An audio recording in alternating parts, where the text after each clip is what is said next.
মিটিংয়ে কী সিদ্ধান্ত হয়েছে এটা?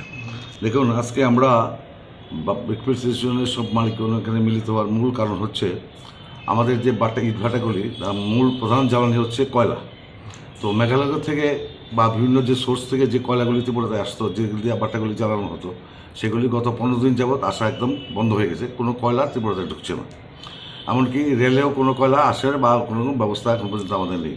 সেই কারণে আজকে আমাদের সভা ডাকা হয়েছিল, মানে এখানে ত্রিপুরার যে সমস্ত বাটার মালিকগণকে উপস্থিত ছিলেন বা তাদের প্রতিনিধিরা উপস্থিত ছিলেন।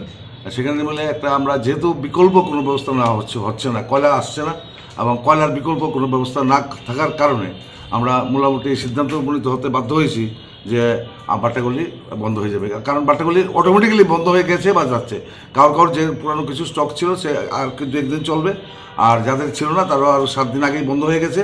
বেশিরভাগ ক্ষেত্রে বন্ধ হয়ে গেছে, আর কিছু কিছু যাদের কিছু স্টক বেশি ছিল সে হয়তো আগামী 7 দিন বা 10 দিন চলতে পারবে, তারপরে টোটালি বন্ধ হয়ে যেতে পারে, যে কোনো বাট্টাই চলবে না।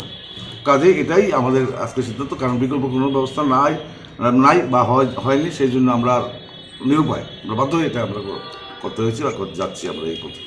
সরকারের কাছে কোনো আবেদন দিয়েছেন? হ্যাঁ, সরকারের কাছে অবশ্যই আমরা নিবেদন করবো, সরকারকে জানাবো যে রেল বা অন্য কোনো পদ্ধতিতে কয়লা আনার জন্য যায় কিনা, সেটা আমরা সরকারকে জানাবো, অনুরোধ করবো। যদি কিছু ব্যবস্থা হয় তাহলে আবার পরবর্তীকালে আমরা আবার জানিয়ে দেবো কী হয়।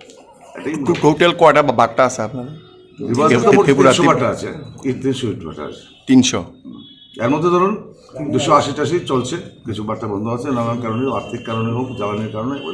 এবার আরেকটা নতুন সমস্যা হয়েছে, এবার বিহার থেকে মূলত আমাদের যে কারিগররা আসে, মানে এক্সপার্ট যারা আছে, স্কিল লেবার যাকে বলা হয়, ইট তৈরি করা, গ্রিন ব্রিক্সটা তৈরি করে, সেটা বিহার ইলেকশনজনিত কারণেই হোক বা যে কোনো কারণেই হোক, এবার ওইখান থেকে অনেক লোক আসতে পারেনি, কারিগররা আসতে পারেনি, যার জন্য ত্রিপুরার যে ম্যাক্সিমাম বাটায় লেবার স্বল্পতায় ভুগছে, যার জন্য প্রোডাকশন অটোমেটিক কম হয়ে যাচ্ছে। অটোমেটিক পারফেক্ট কোনো বাট্টা বন্ধ হয়ে গেছে শুধু লেবারের জনিত কারণে, লেবার না থাকার কারণে অটোমেটিকলি বন্ধ। তারপরে এবার তো কয়লার জন্য আরও বন্ধ, এইটাই। ব্রিক্সেরও সেল নেই, মার্কেট নেই, ব্রিক্সেরও সেল নেই। হ্যাঁ, তারপর আরেকটা ব্যাপার হচ্ছে আর্থিক দিক দিয়েও আমরা বাটাগুলি প্রচণ্ড দুর্বল হয়ে গেছি গত কয়েক বছর ধরেই। কারণ আমাদের যে সেল, অর্থাৎ বাট্টা আমরা ইট তৈরি করছি কিন্তু সেগুলি বাজারে বিক্রি হচ্ছে না। বিক্রি না হওয়ার কারণে যেই ইটগুলি আমরা 14,000 15,000 টাকা করে বিক্রি হতো, কারণ কয়লার দাম ছিল 16,000 17,000 করে কয়লা কিনে আমরা বাট্টাতে বিক্রি করতাম, এবং প্রায় লসেই বা কোনো সময় লস ছাড়া, মানে যে মূল্যে আমরা বিক্রি করছি উৎপাদন খরচও প্রায় কাছাকাছি চলে যাচ্ছে, খুব সামান্য লাভ থাকে। কিন্তু এখন যে পরিস্থিতি রয়েছে, কোনো লাভ তো দূরের কথা, আমরা ইট বিক্রি করে যে আমরা ইনভেস্টমেন্টের যে টাকাটা করা হয়েছে বাটার মালিকরা, সেই টাকাটাই তুলতে পারবে না, যার জন্য এই সিদ্ধান্ত নিতে বাধ্য পাচ্ছি আমরা। আপনার নামটা? আমার নাম বিবেকানন্দ চৌধুরী। কি আপনি? আমি ব্রেকফাস্ট স্টেশন প্রেসিডেন্ট।